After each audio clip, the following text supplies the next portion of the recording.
na Mungu anataka kuwaua. Akamwambia Musa, nachinja hawa wote. Musa akasema, Jehova, ukiwaua hawa mataifa na Farao watajua kwamba ulikuwa hauna kwa kuwapeleka huko Kanaani, hiyo nchi yenye maziwa na asali, hiyo nchi ya ahadi.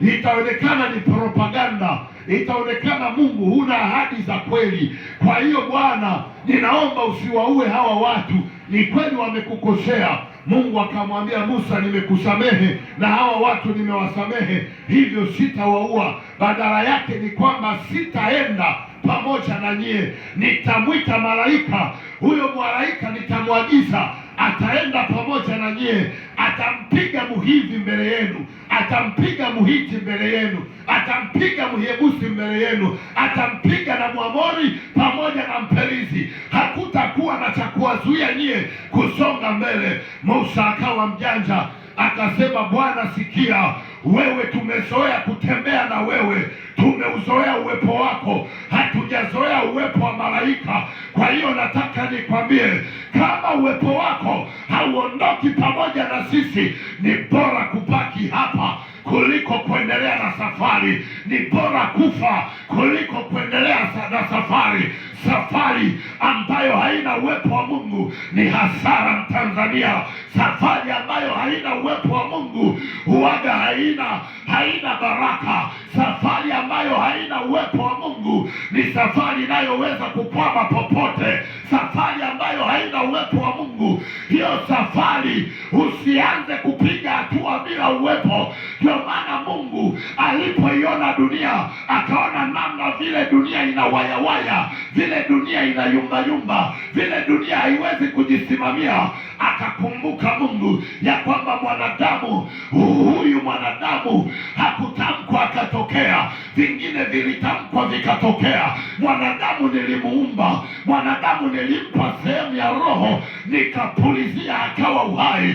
Huyu mwanadamu kwa nini anakuwa na maisha ya hovyo? Kwa nini anakuwa na maisha ya ajabu? Ndipo alipoamua kuingia kwenye tumbo la bikira, na akatuma wajumbe ambao nimewasoma hapa. Malaika anamwambia Mariamu, anasema, wewe utachukua mimba, pamoja na kwamba ni bikira, lakini utachukua mimba na utazaa mtoto. Yani huyo mtoto ataitwa Imanueli. Kazi yake ni nini huyu Imanueli? Kazi yake ni kurudisha ule uwepo uliopotea mwanzo. Ndio nataka huo uwepo urudi. Nataka niseme na wewe hapo kanisani, huko uwepo wa Mungu ambao umepotea, ninaomba leo ule uwepo urudi ndani yako kwa jina la Yesu, ili unapotembea uwe na uwepo wa Bwana. Sema amina. Ili unapoimba uwe na uwepo wa Bwana. Sema amina. Ili unapoishi uishi na uwepo wa Bwana. Sema amina. Mahali kwenye uwepo wa Bwana wachawi hawakai. Sema amina. Mahali kwenye uwepo wa Bwana magonjwa hayakai. Sema amina.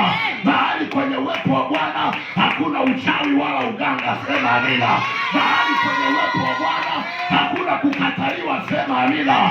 Uwepo wa Bwana, uwepo wa Bwana.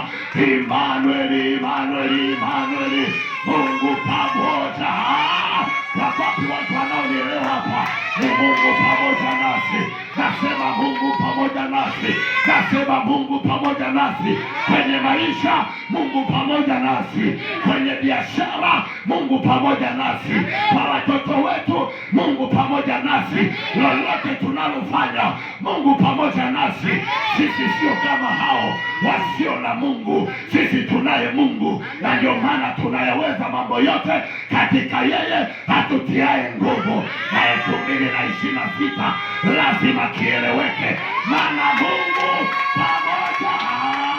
Wakati watu wanaoelewa hapa ni Imanueli, Imanueli, mwaka wa Imanueli. Sema amina. Yani Mungu pamoja nasi.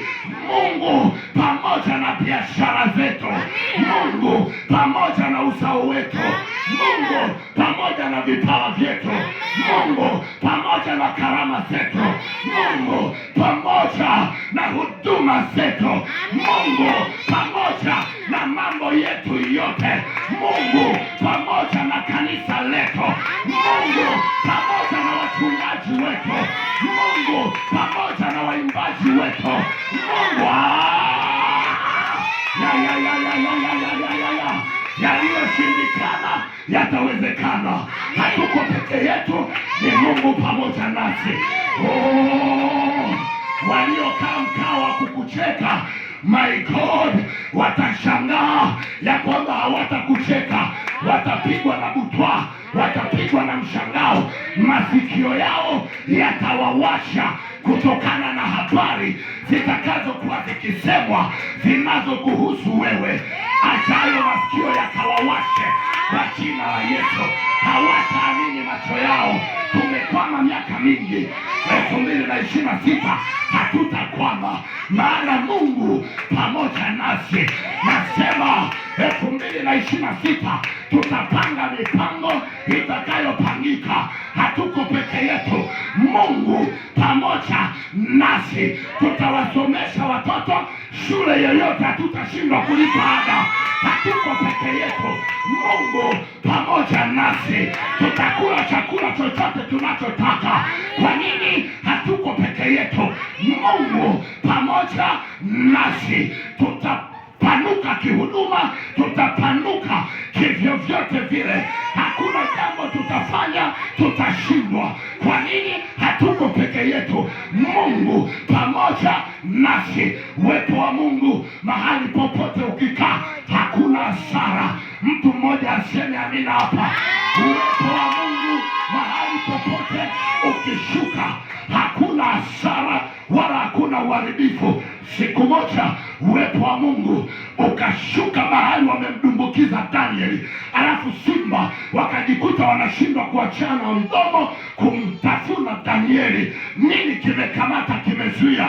Uwepo wa Mungu. Wakawakamata Shadraka, Meshaki na Abednego, wakatupwa kwenye moto, tena uliochochewa mara 7 zaidi kuliko desturi ya mwanzo, ili wawakomeshe, ili wawaunguze, ili wawapoteze, ili wawakomoe. Hawakujua haya majamaa hayako peke yao. Haya majamaa yana Immanueli, yana Mungu pamoja nao. Nataka nikwambie, ule moto haukuwa na nguvu juu yao, hakukuwa na madhara juu yao, wala harufu ya moto haikuwapata. Popote kwenye moto ambapo unapita, ninasema ya kwamba huo moto hautakuwa na madhara juu yako. Hauko peke yako, Mungu pamoja nasi. Wako wapi washindi hapa? Wako wapi washindi hapa? Wako wapi washindi hapa? Wanaosema mchungaji ni Mungu pamoja nami, wangepunga mkono. Wanaosema ni Mungu pamoja nami, wangepunga mkono. Huu ni mkesha usio wa kawaida, mkesha wa Mungu pamoja nasi. Hakuna litakalo tushinda. Sisi ni zaidi ya kushinda, na tunashinda. Tutaendelea kushinda, wala tutashindwa. Ushindi tapo tapo tapo. Sema amina. Sema Mungu pamoja nami. Mungu pamoja nami. Ni hatari kuwa peke yako, ni hatari kuwa peke yako. Musa alikuwa mjanja, akasema usipoondoka na sisi usitutoe hapa. Muulize jirani yako, uko mwenyewe au una Mungu? Na kuuliza, muulize mwenzio, uko mwenyewe au una Mungu? Tulipata ajali mbaya, waliotubeba walijua tumekufa, kumbe tunapumua, maana tuna Mungu. Mungu hawezi ruhusu tufe kizembe namna hiyo. Sema amina. Na wewe nasema hautakufa kizembe. Sema amina. Hata kama kaburi limechimbwa, wataingia wao. Mungu pamoja nasi, hazikwaji Mungu. Haleluya. Wako wapi watu wanaoelewa hapa? Mkesha huu unaitwa Mungu pamoja nami. Ungempigia Bwana makofi. Hawa yatosha. Kuna mambo ya yataanza kwenda tofauti na yalivyokuwa ya kawaida. Amina. Unanielewa ninachosema? Amen. Waliokuwa wanafikiri wanakukomoa, hawataamini macho yao. Amina. Maana kama walitegemea kushuhudia mabaya kwako, hayo mabaya hawatayaona. Wataona mema juu yako katika jina la Yesu. Mtu mmoja amewahi kukaa pembeni, anaitwa Yona. Amekaa pembeni, anasema ni utazame jinsi huu mji unaharibiwa. Akashangaa mji hauharibiwi.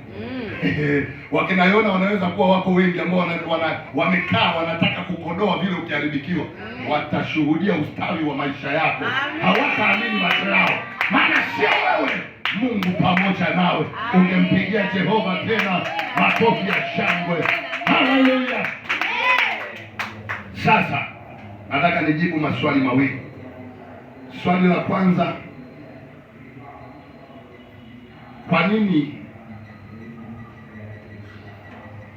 Yesu amezaliwa na watu wanasema amezaliwa mwezi wa 12 na wengine wanabisha, wanasema huyu Yesu anakuaje, anakuwa njiti? Maana malaika alimtokea mwezi wa ngapi? Wa 6, si ndio? Na alipomtokea mwezi wa 6, mwezi wa 12 leo tunaadhimisha, tunasema Yesu amezaliwa. Kwa huyu Yesu ni njiti? Ndio maana kuna watu mpaka leo hawasherekei Christmas, na ukiongea habari za Christmas wewe unaonekana ni pepo usiyejua Biblia. Unanielewa ninachosema? Sasa nataka nikusaidie, niseme hapo nisiseme? Sema. Hao wanaosema inakuaje azaliwe na miezi 6 wanashindwa kukumbuka, maana tunakubaliana nao. Ukiwauliza Yesu alizaliwa na bikira, wanakwambia ni kweli kabisa, alizaliwa na bikira.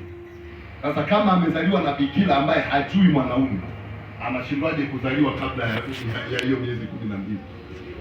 Unanielewa ninachosema? Tunaenda pamoja, tunakubaliana nao kwamba huyu Yesu ni Mungu mwenyewe aliyeingia ndani ya tumbo la mwanamke, si ndio? Kwamba Mungu anao uwezo wa kufanya jambo lolote. Kwa hiyo kama anao uwezo wa kuingia kwenye tumbo la mwanamke, swali ambalo na mimi nawauliza, anashindwaje kutoka kabla ya huo muda ambao wa kibinadamu ambao mnaupanga? Maana nyie akili zenu zinaishia miezi 9. Kama yeye anao uwezo Mungu akaingia ndani ya tumbo la mwanamke na akazaliwa tena bila baba. Unanielewa ninachosema? Bila baba, anashindwaje kuzaliwa katika hicho kipindi ambacho kinawapa maswali kwamba kwa nini miezi 6? Hivi kuna mtoto anayezaliwa bila baba? Eti tuulizane maswali, kuna mtoto anazaliwa bila baba? Lakini ni Yesu peke yake alizaliwa bila baba, na wanakubali kabisa kwamba alizaliwa bila baba. Aya, baba ni mbali zaidi, wanakubali kwamba alizaliwa na bikira Mariamu. Unashindwaje kukubali kwamba